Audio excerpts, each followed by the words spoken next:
할렐루야. 주 예수님 은혜 안에서 평안하셨습니까? 이 시간에는요, 주 예수님 재림 징조에 대한 20번째 말씀을 드리려고 하는데요. 버가모 교회입니다. 이 버가모 교회는 국교 시대에 해당됩니다. 교회 시대로 봤을 때요.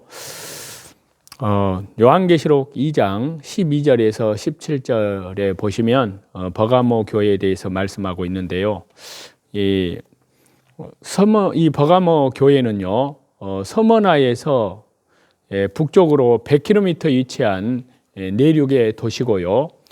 이 버가모는 비옥한 카이코스 강의 계곡 연변에 100m 높이의 온추형 구릉 위에 위치하고 있습니다.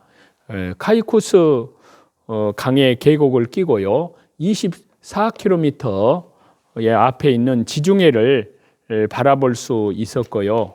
또 뿐만 아니라 더 나아가서는 오랜 문화와 예술의 도시였습니다. 그러나 한때는 16만 명의 인구를 자랑하던 이 도시는 지금은 2만 명의 인구만 거주할 정도로 쇠퇴하여졌습니다.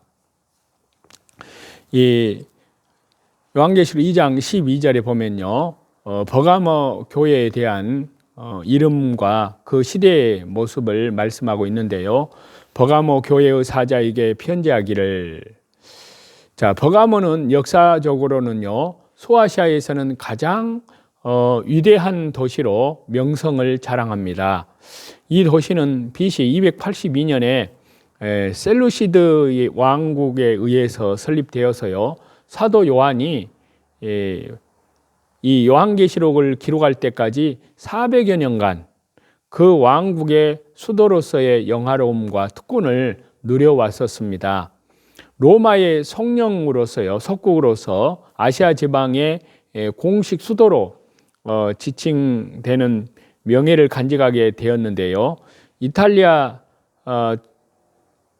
이탈리족의 수도로서 유명해진 이 버가모 시는요, 유메네스 2세의 통치 시기에 헬라 문명의 가장 아름다운 꽃이 되었습니다.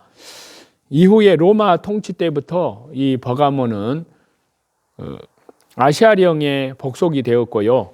이 도시는 그 화려함과 더불어서 정치적인 도시로서 종교적인 분야에 있어서도 중심지가 되는 그런 도시였는데요.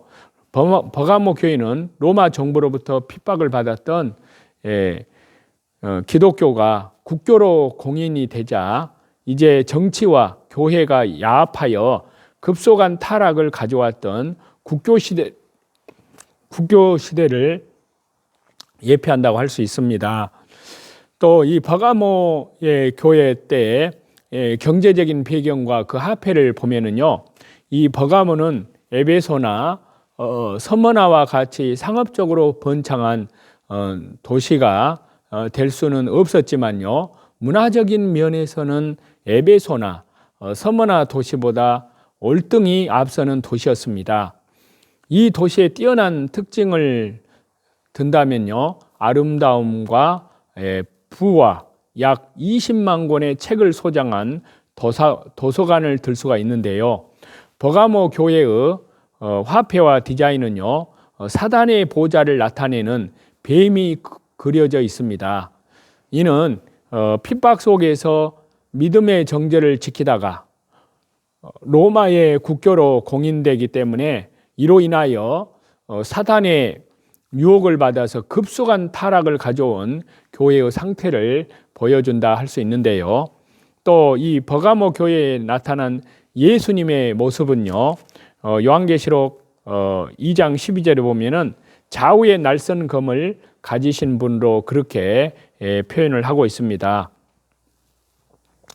이 버가모는 4대 우상 신전의 장소, 또 3대 로마 황제 숭배의 신당이 있는 종교적인 중심지였습니다. 그때 당시에 4대 우상의 신전이라는 것은요, 제우스 신전, 아테네 신전, 디오니소스 신전, 아스클레오피스 신전 이것을 말하는데요. 그리고 3대 황제의 숭배의 이 우상 신당이라는 것은요, 아우구스투스 신전, 트라이안의 신전, 세베르우스 신전입니다. 사도 바울은 제1차 전도 여행 때에 구브로를 지나서 이곳에 이르러서 복음을 전했는데요. 그 여행을 마치고 돌아오는 길에 다시 들려서 복음을 전했습니다. 또한 3차 전도 여행 때에 사도 바울이 에베소에 머무르면서요, 버가모시까지 복음을 전하였습니다. 특히 예루살렘을 출발하여 일루리곤에 이르도록 복음을 전하였는데요. 그래서 이곳이 기독교의 중요한 요지가 되었습니다.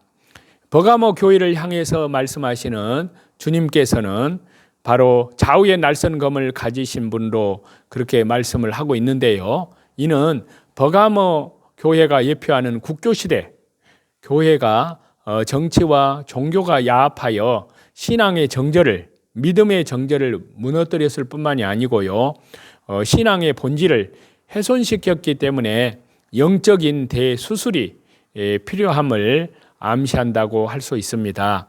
그리고 이 버가모 교회에 대한 칭찬은요, 요한계시록 2장 13절에 말씀하고 있는데요. 내가 어디 사는 것을 내가 아노니 거기 사탄의 위가 있는 데라.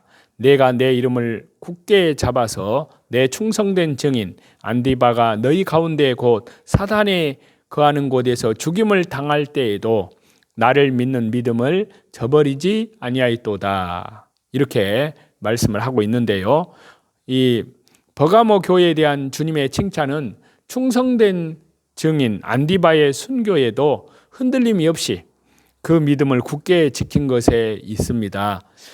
즉 순교가 주는 위험 속에서도 믿음을 굳건히 지킨 것입니다.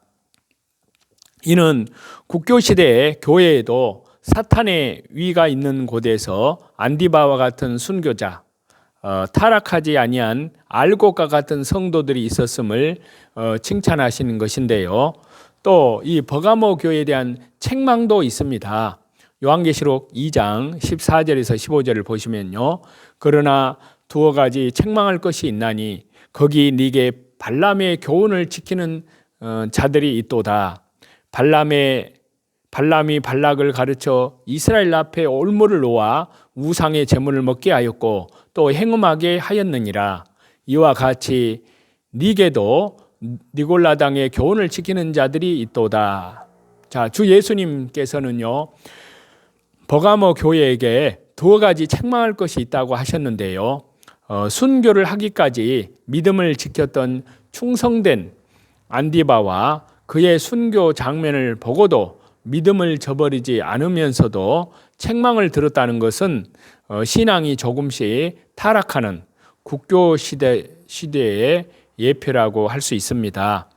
그래서 여기 버가모 교회에 권고 사항이 있는데요. 그 권고는요, 요한계시록 2장 16절에 보시면 그러므로 회개하라. 그리하지 아니하면 내가 네게 속히 임하여 내 입의 검으로 그들과 싸우리라. 이제 발람의 교훈과 니골라당의 교훈을 용납하였다는 것은요, 이방 사회의 풍습과 종교적인 간섭을 좇아서 타락함을 지적하는 것입니다. 주님은 이를 회개하라고 명하시는데요. 그리고 회개하지 아니하면 주님께서 친히 그들의 대적이 되어서 싸우실 것을 경고하십니다. 또 버가모 교회 상급의 약속은요, 요한계시록 2장 17절에 말씀하시는데요.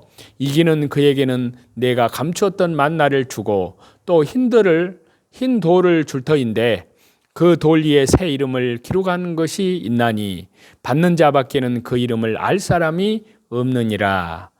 자, 다른 교회에 보내는 편지와 동일하게요, 이기는 자에게 주는 상급이 기록되어 있습니다. 여기에는요, 세 가지의 난해한 상징이 포함되어 있는데요. 첫째는 감추었던 만나고요. 둘째는 흰 돌이고요. 세 번째는 새 이름입니다. 자, 감추었던 만나는요. 자, 성령이 교회들에게 하시는 말씀을 듣고 세상을 벗삼지 아니하고 신앙의 정절을 지키는 자들에게는 감추어진 하늘의 양식인 만나를 주시겠다는 것인데요. 주 예수님 그리스도께서는 하늘로서 내려온 산 떡이십니다. 주 예수님 그리스도의 생명의 떡, 복음을 얻게 된다는 그런 말씀이고요. 또 흰 돌이라는 의미는요, 예수 그리스도 안에서 신앙의 승리자가 받을 상급을 상징한다고 할 수 있는데요. 흰색은 성결, 승리, 거룩성을 나타내고요. 돌은 예수님을 의미한다고 할 수 있습니다. 그래서요, 흰 돌을 주리라는 것은 이긴 자들에게는 예수 그리스도의 승리, 구원, 거룩한 영광이 주어질 것을 암시합니다. 흰 돌에 대한 여러 견해를 보면요, 첫 번째는 이방의 부족으로 보는 견해도 있고요. 또 어떤 사람은 랍비의 전승으로 보는 견해도 있고요. 또 어떤 사람은 대제사장의 복장의 보석으로 보는 견해도 있습니다. 또 어떤 사람은 재판석에 배심원들이 사용하는 돌로 보는 견해도 있고요. 또 로마 황제가 주는 배급표로 보는 견해도 있습니다. 또 공공장소에 출입할 수 있는 표로 보는 견해도 있고요. 또 어떤 사람은 좋은 날을 의미하는 표로 보는 견해도 있습니다. 자, 새 이름은 받는 자밖에 알지 못하는 새 이름은 바로 흰돌 위에 새긴다고 하셨는데요. 새 이름을 받는 것은 주 예수님 그리스도의 부르심에 합당히 여김을 받음을 뜻한다고 할 수 있는데요. 이는 생명책에 기록된 것과 같은 의미라고 할 수 있습니다. 새 이름은 예수 그리스도 안에서 새로운 신분을 의미한다고도 할 수 있는데요. 이와 같이 버가모 시대, 그러니까 국교 시대에 예수님의 재림의 징조를 교회사를 통해서 지금 버가모 교회 시대로 살펴봤는데요. 먼저 데살로니가 전서 5장 1절에서 9절 말씀을 보시겠습니다. 형제들아, 때와 시기에 관하여는 너희에게 쓸 것이 없음은 주의 날이 밤에 도둑같이 이룰 줄을 너희 자신이 자세히 알기 때문이라. 그들이 평안하다 안전하다 할 그때에 임신한 여자에게 해산의 고통이 이름과 같이 멸망이 갑자기 그들에게 이르리니 결코 피하지 못하리라. 형제들아, 너희는 어두움에 있지 아니하며 그날이 도둑같이 너희에게 임하지 못하리니 너희는 다 빛의 아들이요 낮의 아들이라. 우리가 밤이나 어두움에 속하지 아니하나니 그러므로 우리는 다른 이들과 같이 자지 말고 오직 깨어 정신을 차릴지라. 자는 자들은 밤에 자고 취하는 자들은 밤에 취하되 우리는 낮에 속하였으니 정신을 차리고 믿음과 사랑의 호심경을 붙이고 구원의 소망의 투구를 쓰자. 하나님이 우리를 세우심은 노하심에 이르게 하심이 아니요 오직 우리 주 예수 그리스도로 말미암아 구원을 받게 하심이라. 자, 하나님께서는 진노의 때를 위하여 우리를 세우지 않으셨습니다. 우리가 준비해야 할 것은 환난이 임할 진노의 날이 아니고요. 우리의 소망은 우리를 영화롭게 하시려고 호련히 주 예수님께서 다시 오실 그날입니다. 그래서 일어나라고, 깨어 있으라고, 방심하지 말라고, 구원의 날이 가까이 왔다고 말씀하십니다. 그러므로 오늘 또 저와 여러분 말씀 중심으로, 기도 중심으로, 또 예배 중심으로, 교회 중심으로, 또 밖으로는 이뤄진 영혼들에게 복음을 전하는 복음 전도 중심으로 신실한 그리스도인들로 우리 주 예수 그리스도의 재림을 향하여 깨어서 참으로 그리스도의 순결한 신부들로 예비함이 되어져가는 신실한 하루가 되시기를 우리 주 예수 그리스도 이름으로 간절히 축원합니다. 찬송 드리시겠습니다.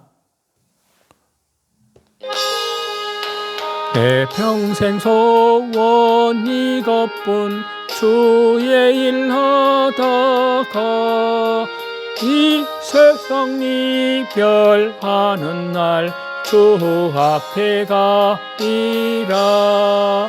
꿈같이 헛된 세상 일 취할 건 무엇냐. 이 수고함만 하여도 헛된 것뿐일세. 불같은 시험 많으나 겁내지 맙시다. 구주의 권능 크시니 이기고 남겠네. 금보다 귀한 믿음은 참법의 태도다. 이 진리 믿는 사람들 다 복을 받겠네.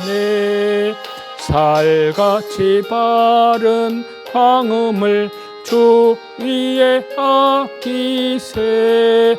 온 몸과 마음을 바치고 힘써서 일하세.